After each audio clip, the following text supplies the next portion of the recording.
I go to Born to Run. All right. So Bruce Springsteen. The reason why this slide is here. So Bruce Springsteen. I don't know who ever been in the concert, Bruce Springsteen concert. All right. Awesome. We got some fans. So he's, this is a popular song that he sings. He sings it the same way he sang it the first time. He's on point. He's all in with every cell of his body every time, and he's been singing it for so many years. Most of the bands out there, usually they will do a little thing with all their old songs just to not sing the same song again. But with him, he's all in every cell as if he's singing that song the first time. And so essentially, that's how you want to take every call, every interaction, every person that walks in an open house, every person that you meet at a party, every call, every online lead.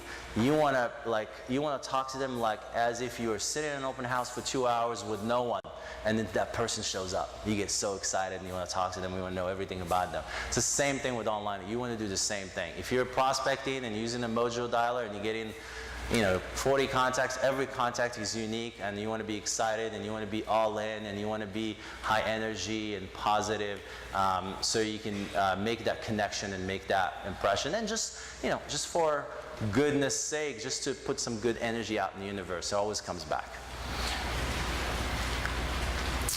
What did we learn? Any questions first? Questions? No? Wow. All right, so essentially the goal for us is to essentially look at every lead as an opportunity to build a relationship. Oops. Look at every lead as an opportunity to build a relationship. Look at the client journey overall. Think of it as every client goes through a different process, a different journey from being aware of you and being aware of the company to the time where they actually do a transaction. Take that every opportunity, every interaction to add to your rapport, to add to your trust, to add to your expertise, to capture them and nurture that relationship, to build it over the long term. Don't overthink the tools. It's 80% psychology, it's 80% energy. It has nothing to do with the CRM. It has nothing to do with, sometimes not even do with the script that you're gonna say. I get people with bad scripts, but just their energy and their enthusiasm and their relentlessness, that they would set appointment after appointment with no language or no skill, or it's just it's just enthusiasm and energy and desire to succeed. That's it. Don't overthink the tools. Don't overthink we'll share with you a lot of the content, but just don't overthink it. It's not like it's just doing it over, making the calls, making the connection. Come from contribution. Come with information. If you don't have the information, just ask more questions to understand the need of the clients, and then you can seek out the information and come back later. But people feel that from you, they will connect with you and they will want to work with you. Like I said, people don't buy what you do until they buy why you do it. We really care about what we do. I think one of the biggest, most important things when you work with buyers is to find them a good match, a good home that's going to work for them. It's not about negotiating the best price. It's not your role as a buyer's agent to actually find them a home that fits them and their lifestyle. I'm sure you guys have seen a lot of homes, and you see a lot of homes that are sad, and you see a lot of homes that are happy. And it's just a good match between the person and the home. So your goal as a buyer is just to find them that one home and advise them. That's what's gonna, when people get the wrong home, the wrong energy, it ruins their relationships. It's not the right thing. It's just a mess. When they find the right home and it makes, it brings joy and kids are happy and everybody's happy. So that's your goal. Your goal is to help people find that joy. On the seller side, your goal is to get the most money. That's it. Your goal is to sell that house, get the most money. That's what you're doing. And your expertise, your knowledge of the market, your knowledge of your negotiation skills, your resources for marketing is going to allow for that. So let's make sure we capture these clients. It's our duty, for us, in our team we talk about it, it's our duty to make sure that our clients work with us. It's our duty that we make everyone aware in this community to work with us, because we know that we can serve them the best. We know that we can deliver the value. We know that we can help them achieve their goal. So it is our job to make sure that we contact every client 100 times, 1,000 times, whatever it takes to connect with them and to work with them. And if we miss them the first time, we'll get them the second time on the next transaction. Once they come into our world, into our funnel, they don't leave. We'll follow up with them for 10 years if we have to. We don't care. So make sure that people know that. Make sure that people know why you're doing what you're doing, how much you care about the community, how much you care about the results, and tell them about your experience, your stories. So we're going to share with you, these are just a sample of emails that we send out. You know, some are basic, some are, you know, HTML. You know, just it's essentially laying out the value, laying out what we do, and communicating that consistently. We don't know where they are in the process, but we will essentially communicate with them continuously, and we'll make sure that they know our value proposition. And that's pretty much, what time is it? 11:06. Okay. So the next thing I want to talk about is like the next level of, you know, once you've been into a transaction, once you've been, you've wowed the client, how do you get that next level of referrals? So regardless of, you know, regardless of what source of leads, regardless of the source of lead, usually the first, oh, let me go back. Sorry about that. Let me go back.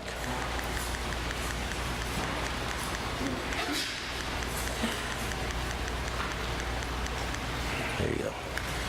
Okay. So regardless of source of lead, there are two concepts that you want to know. One of them is cost of acquisition of client and the lifetime value.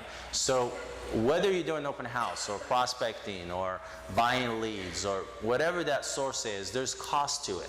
You know, cost is your time, or cost is the money that you spend to acquire that customer from, you know, buying mailers and doing all that stuff. So in an ideal world, you want to have 3 times, 4 times the return on that expense. You know, so you want to calculate how much time you spent on acquiring a customer. So that's your cost. You want to have 3 or 4 times that. And that, you know, compared to lifetime value. So we don't, when we look at the client, we don't look at the client for that first transaction.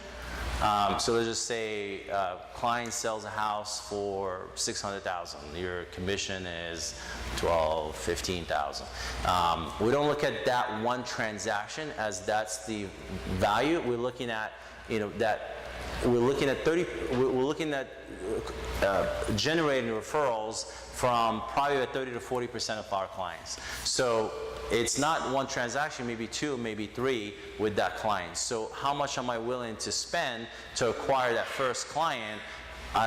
The first transaction is going to be expensive, but the next one is going to be much cheaper. So when you understand that cost of acquisition versus lifetime value, then you start investing more effort and time in nurturing those relationships, because you want to create that second transaction. You want to create that third transaction. That first one was so expensive and so hard to get. I want to do such a good job throughout that process to make sure I get that second and third and fourth transaction. So this is where it's very important to nurture, and this is where old school referral type you know, strategies to get referrals is very important, and they work really well with whether it is you have an online strategy or, you know, prospecting strategy or a marketing strategy. You do want to have that next, you know, that next level, you know, transaction. And this concept is like an online business concept, but it works for our world as well. So we want to really invest, you know, the time and effort to make sure that we nurture those connections with those clients. Let me go back. Oh.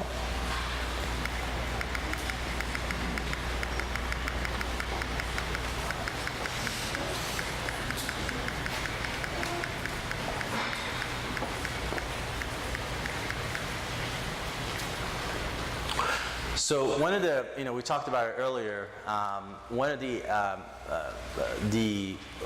highest level of essentially client that you can create, or highest level of relationship you can create, is that promoter relationship. Is that person who actually actively seeks out. They're sitting at a restaurant or sitting at a Starbucks and they hear a conversation about real estate 2 tables down, and they're going out and talking to that person, and they're like, I have the best guy, you have to work with them, he's the greatest person, or I have the best realtor for you.